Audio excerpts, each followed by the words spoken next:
ये सभी क्रियाकलाप होता है वो सभी को क्या बोलते हैं हम? परिसंचरण तंत्र। अब परिसंचरण तंत्र ये सब चीजें जो आप पढ़ लिए हो, हमें पढ़ना है क्या? अभी रुधिर परिसंचरण तंत्र। जितने भी जीव होते हैं उनमें दो प्रकार के परिसंचरण पाया जाता है ना रे, है ना? खुला परिसंचरण और बंद परिसंचरण। खुला परिसंचरण किन में होगा? कशेरुकी। कशेरुकी को बताया हूं ना जी। कशेरुकी क्या होता है? जिन जीवों में हड्डियां पाए जाते हैं या जिनमें कशेरुक दंड पाए जाते हैं। अभी बताया ना कि कशेरुक दंड की संख्या कितना? 33 है ना। किसी जीव में अगर पाया जाए, मनुष्य में देखा जाए तो उनमें कशेरुक दंड की संख्या कितना रहता है? 33 रहता है। और उसके बाद आता है बंद परिसंचरण। बंद परिसंचरण की क्रिया किन में होता है? अकशेरुकी जीवों में। अकशेरुकी जीव क्या है? जिनमें हड्डियां या कशेरुक दंड नहीं पाए जाते, उसको हम क्या बोलेंगे? अकशेरुकी। बस अब जैसे हमें रुधिर परिसंचरण पढ़ना है तो रुधिर परिसंचरण में रक्त का ही बहाव होगा ना, रक्त ही इधर से उधर दौड़ने वाला है। तो वही चीज करना है कि रक्त के बारे में हम पहले जान लेते हैं, तब क्या पढ़ेंगे हम? रुधिर परिसंचरण। अभी क्या पढ़ना है हमें? केवल रक्त। रक्त क्या होता है, कैसे होता है, इसके बारे में पहले जान लेते हैं। तो ये जो हमारे पास है रक्त के लिए टॉपिक करना है, तो रक्त क्या है? एक संयोजी ऊतक है। अभी आप कंकाल पढ़े हो ना जी, कंकाल भी एक संयोजी ऊतक है और रक्त भी संयोजी ऊतक है। हमारे शरीर में 3 प्रकार के संयोजी ऊतक है जी। पहला क्या है? रक्त है, उसके बाद तंत्रिका है और तीसरा क्या है? वसा। ये तीनों हमारे शरीर में क्या करते हैं? एक साथ सभी भागों को जोड़ने का कार्य करते हैं। और हमारे शरीर को एक साथ जोड़ने वाले भागों को या चीजों को, उन्हीं को हम क्या बोलते हैं? संयोजी ऊतक। उसी को हमें क्या बोलना है? संयोजी ऊतक। जो 3 प्रकार का है, रक्त, कंकाल, वसा। तो ये भी रक्त हमारा क्या है? एक संयोजी ऊतक है। और ये संयोजी ऊतक है और ये क्या करता है? गहरे लाल रंग का होता है। हमारे शरीर में क्या होता है? गहरे लाल रंग का होता है। और लाल रंग किस कारण होगा? हीमोग्लोबिन के कारण। हमारे शरीर में हीमोग्लोबिन पाया जाता है, उसके कारण रक्त जो है लाल रंग का होता है। और ये हीमोग्लोबिन की उपस्थिति एक स्वस्थ मनुष्य में कितना होना चाहिए? 13.7 ग्राम। अगर मनुष्य स्वस्थ है तो उनमें 13.7 ग्राम से कितना? 12 ग्राम तक होना चाहिए, क्योंकि ये पुरुषों और महिलाओं में अलग अलग होगा, है ना जी। तो न्यूनतम संख्या हम 12 देखेंगे, नहीं तो 13.7 ग्राम। जो भी ऑप्शन आपको मिले इन दोनों में से आपका सही जाएगा। क्लियर है ना?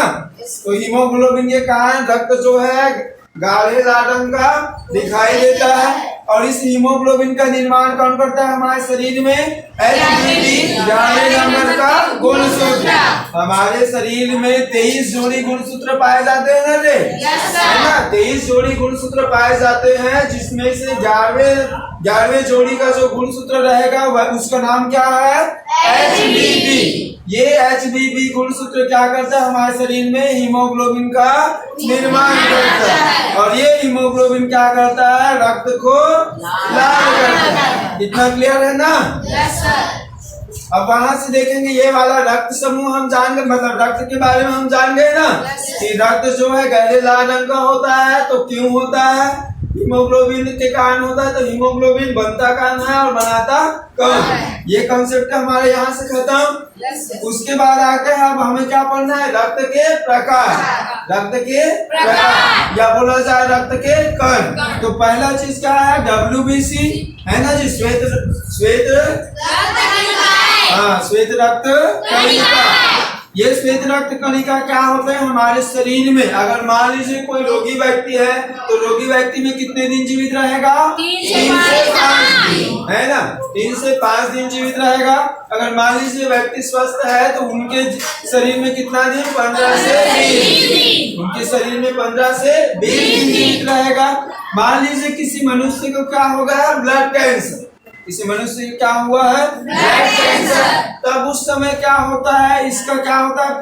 पीएच मान तो घट जाएगा, लेकिन इनकी जो WBC है इनकी संख्या क्या हो जाती है? बढ़ जाती है। इनका संख्या हमारे शरीर में बहुत कम पाया जाता है। कम से कम अगर ग्राम में देखेंगे तो क्या रहता है? 6 से 7 ग्राम के बीच पाया जाता है हमारे शरीर में। क्या WBC श्वेत रक्त कणिका। अगर श्वेत रक्त कणिका ऐसे अगर उनके शरीर में किसी मनुष्य को क्या हो जाए, ब्लड कैंसर है ना जी, ब्लड कैंसर हो जाए तो उसमें WBC की संख्या या मान जो है क्या हो जाता है, बढ़ जाता है। ये चीज आपका क्लियर है ना। अगर WBC जो है श्वेत रक्त कणिका है, अगर मान लीजिए कोई व्यक्ति रोगी है तो उनमें 3 से 5 दिन जीवित रहेगा। अगर मनुष्य स्वस्थ है तो 15 से 20 दिन। अगर उस व्यक्ति को क्या हो जाए, ब्लड कैंसर, तो उस समय WBC कितने दिन जीवित रहेगा, उन मतलब संख्या तो उनका बढ़ जाता है ना।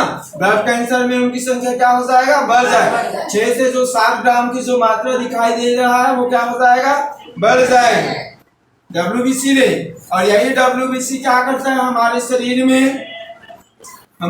में क्या करता है, जो भी जीवाणु या विषाणु किसी कारण रक्त में क्या गया हो, मिल गया तो उनको क्या करता है, नष्ट करने का कार्य करता है। इसी कारण उसको हम क्या बोलते हैं, पुलिसमैन ऑफ सेल्स। ये हमारे शरीर में इधर उधर घूम घूम कर क्या करेगा, जितने भी रोगाणु या विषाणु कीटाणु जो भी चले गए रक्त में उसको नष्ट करने का कार्य किसका है, WBC का।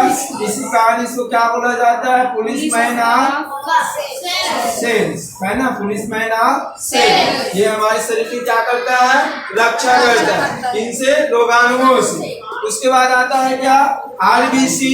ये RBC क्या है जी, लाल रक्त कणिका। ये क्या है, लाल रक्त कणिका है। लाल रक्त कणिका हमारे शरीर में कितना दिन जीवित रहेगा, 100 से 120 दिन। 100 से 120 दिन ये लगभग की संख्या है ना। 100 दिन अगर माना जाए वैज्ञानिकों द्वारा तो कितना दिन जीवित रहता है, 100 दिन। और जो 120 जो दिखाई दे रहा है ये किसके लिए है, खरगोश के लिए। 120 किसके लिए, खरगोश। तो कहा जा सकता है कि जंतुओं में, है ना जी, जंतुओं में RBC कितने दिन जीवित रहता है, 100 से 120। 100 का क्या है, मनुष्य है, और 120 क्या किसमें रहेगा, खरगोश में। ये हमारे शरीर में ऑक्सीजन का क्या करता है, परिवहन। क्लियर है ना। ये जो है RBC है हमारे शरीर में 100 से 120 दिन जीवित रहता है और ये हमारे शरीर में ऑक्सीजन का परिवहन करता है। और जितने भी और भी पोषक पदार्थ है जो हम खाते पीते हैं उनका भी परिवहन इसी के माध्यम से होगा ना जी, RBC के माध्यम से।